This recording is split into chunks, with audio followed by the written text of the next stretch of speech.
Going. Hello, and welcome to the University of Maryland. Congratulations on your admittance to Maryland. On behalf of the Office of Letters and Sciences and the university, we are so pleased that you're going to join us this fall. And so one of the things that we wanted to make sure that you were aware of is who we are in the Office of Letters and Sciences. So I'm going to transition over to my colleague, Tom Steen, who's going to take it from there. Thank you, Marshall. During this Meet Your College kind of overview, we're going to talk a little bit about very important academic information and a variety of resources that you need to kind of begin to make that successful transition from high school to college. So the most important one is ultimately, why are you in Letters and Sciences, or really, what is Letters and Sciences?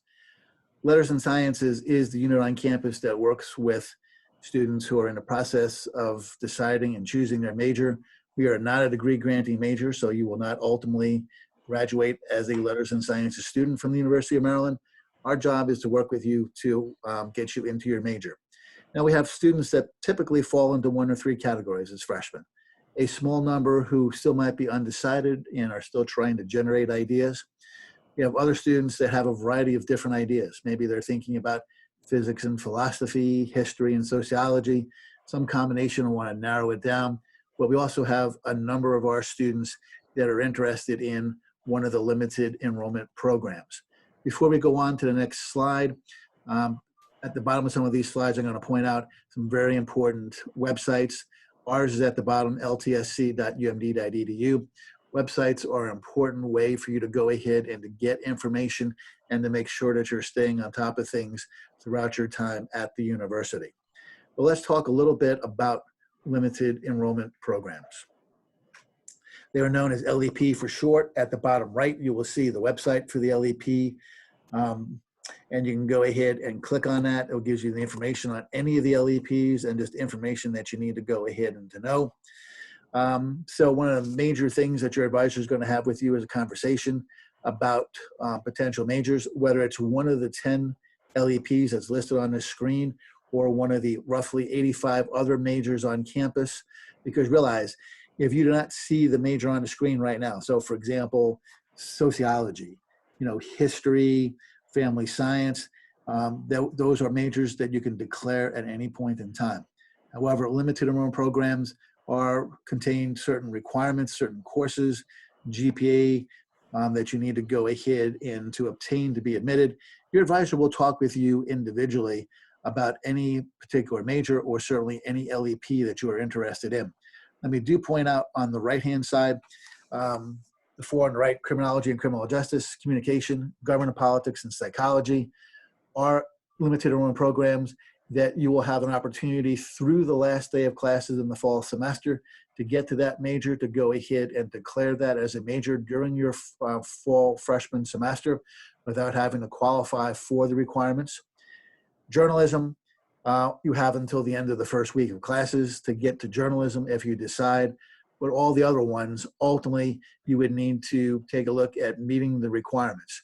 I do point out business is the only one that is competitive, which means that all students that apply to business do not get in, but your advisor will talk with you if you are interested in business about the road towards business and some of the things that you can start working on your first semester.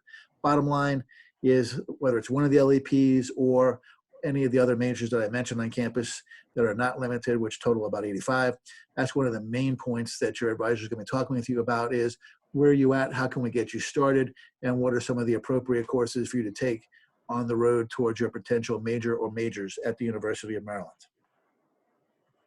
Another important website to go ahead and jot down, this one happens to be at the top, transcript.umd.edu. One of the main things for you as freshmen to use this website for is in terms of prior learning credit. So if you have IB or AP exams that you have taken, you'll be able to use this website to go ahead and to take a look and see. So say, for example, if I took the AP Psych exam, what score would I need? And that would be, for example, a 4 or 5 to get college credit. Typically for AP, 4s and 5s will get you credit here. IB, 5, 6, or 7. Also, too, you can use this database on the Transfer Credit Center. If you have taken a course at some point in time at a college or university, or maybe you're thinking about taking a course at a college or university, there's a wonderful database that you'll be able to take a look for any college or university in this country and what course there would transfer here. Once again, very important, especially now, just take a look at prior learning credit, a valuable resource for you to use to help you with that transition. Academic advising, very, very important, because basically your advisor is going to be the person that's going to be working with you.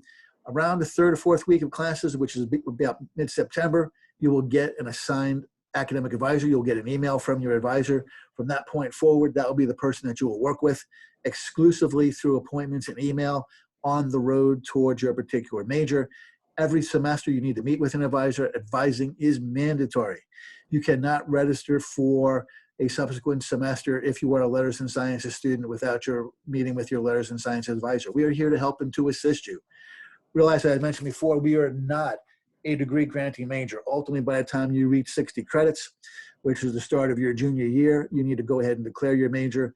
Most of our students declare the major well in advance of that. That's just going to depend upon your plans, your majors, your progress, but that's something that you're going to start working with exclusively with your advisor in mid-September for us to help you and get you on the road towards the major or majors you're taking a look at. Very important for you to go ahead and to check and see whether there's any missing information that we need.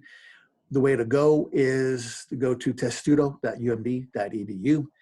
You can click on the homepage. There's a link that says unofficial transcript to take a look and see, especially if there's AP or IB exams. You want to make sure that you have had College Board or will have College Board send those scores here so that we can go ahead and get them credited to your account. Also, if you have taken any courses while you were still in high school at a college or university, or if you're planning to take a course this summer, by all means, make sure to have that college or university send an official copy of the transcript. But once again, add two things. One, when you're talking with your advisor during your advising appointment, inform your advisor of any credits that they might not be aware of. Also, just make sure that by the time classes begin for the fall, that all of your transcripts and score reports from AP or IB are here so that we can get you started on the right direction. I'm going to turn over to Marshall to talk just a little bit about the student advising agreement. Thanks, Tom. So one of the things that's important is to make sure that, again, as Tom has mentioned, academic advising is a shared partnership with you and the academic advisor. And so this is essentially an agreement that we expect students to adhere to certain things, and students in turn can expect us to work with them to ensure timely graduation from the university. While you've been admitted to the university, that's only one part of the process. The expectation is that even though you've been admitted, that you do transition to a degree granting program and that you graduate from the university as well. And so one of the things that we want to make sure is that by completing a certain number of credits each semester or course to course of an academic year, that will be expected, and that will actually lead to a timely graduation point. We also want to make sure that students are aware of the university general education requirements as it pertains particularly for our math and our English requirements, and the timeline by which the university does expect students to complete those particular courses. Tom's mentioned about the 60 credits. And so again, while you will not be able to graduate from the Office of Letters and Sciences, at the junior year, we expect you to be in a degree granting program so that you can progress and graduate in a timely manner. So again, we do talk about at 60 credits, the expectation that you will be transitioning to an appropriate major. And then we have mandatory expectations for each semester that you're here with us in the Office of Letters and Sciences, everything from creating your plan, that 4-semester plan, completing the exploration activity that is unique to you as a student, but also making sure that those things are done in order for your advising block to be removed.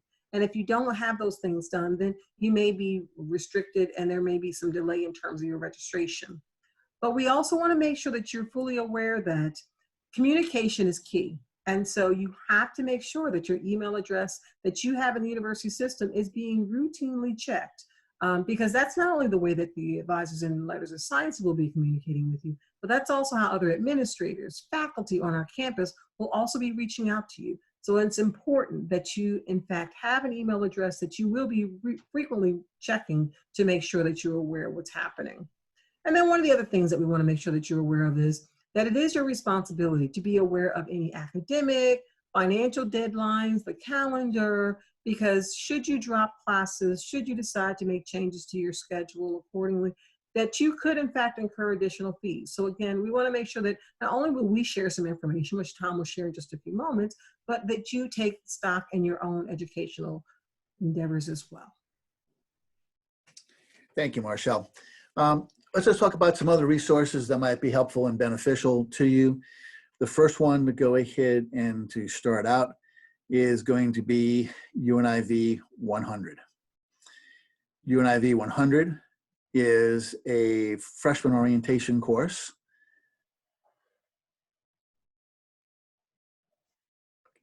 And hopefully this will come up in a second. Thank you, Marshall. UNIV 100, first year seminar. It is a 1-credit course. It only meets for 10 weeks. It is strongly recommended for first year students. It's not required, but it's strongly recommended. During the course, we're going to talk about university policies, academic advising, course planning, campus resources, student involvement, time management, study skills.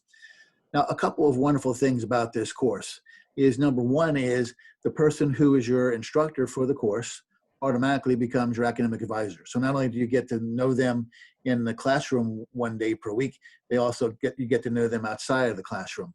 Also, too, a great opportunity to bond with other freshmen to kind of help that are in the same boat as you with that transition.